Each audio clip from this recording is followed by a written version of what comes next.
Okay, so I'm getting ready to start on this little tiny single strand necklace.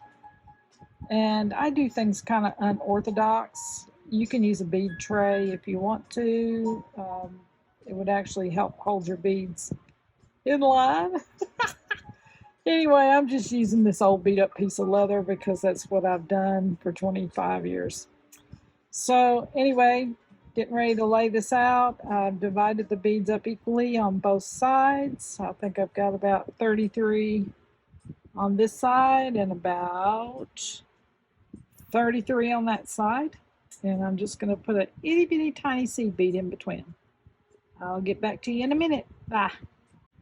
Okay, I'm back and I have decided I'm going to use these 11.0 shiny copper delica beads in between this blue. I like gold with blue, but I really like copper. So I'm going to get started on this. It's going to be a mite bit tedious.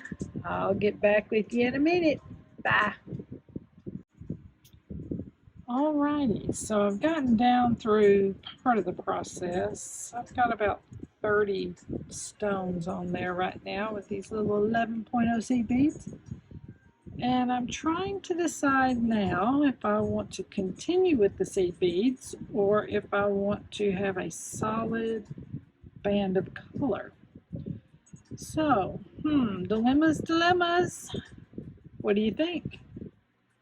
Bye. Alrighty, I made a decision. Woohoo! I think because I'm trying to keep the necklace around 16 to 17 inches, kind of short and delicate, I am going to do a solid wall of color from here on out. And to make a, see these two little bead caps right here? I'm getting ready to put those little bead caps on right there to make a complete thought of this section. And then beginning the new section right here. It'll give just a little sliver of light there, just enough that your eye will go, there was something there.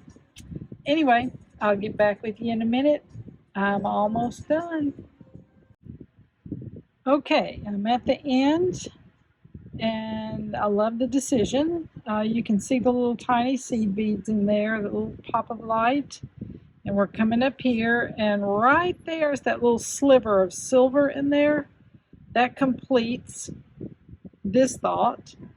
Hope the camera's not shaking. Don't hope I don't give you motion sickness.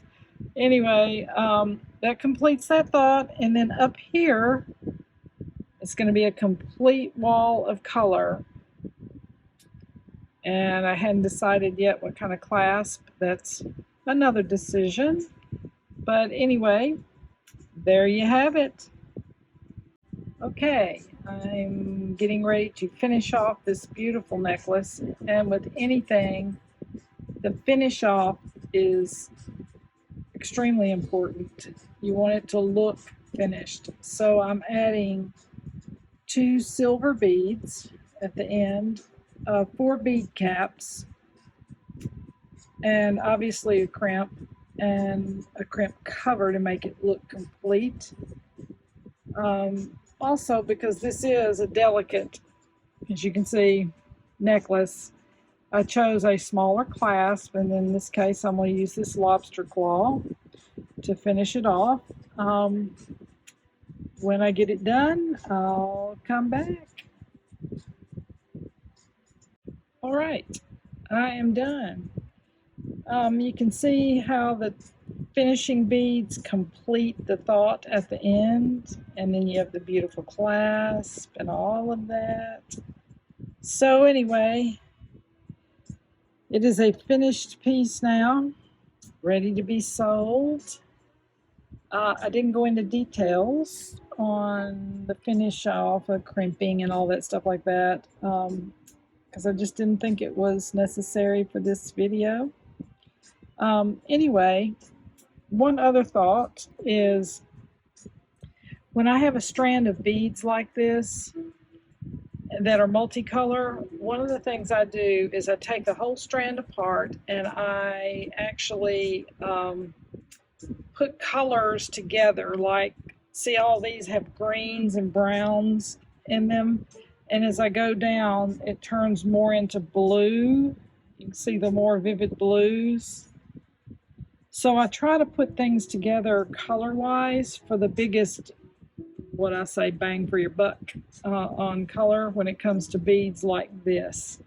And it seems to make the necklace have more pop and organization to it, so to speak. Anyway, hope you enjoyed it. See you later. Bye.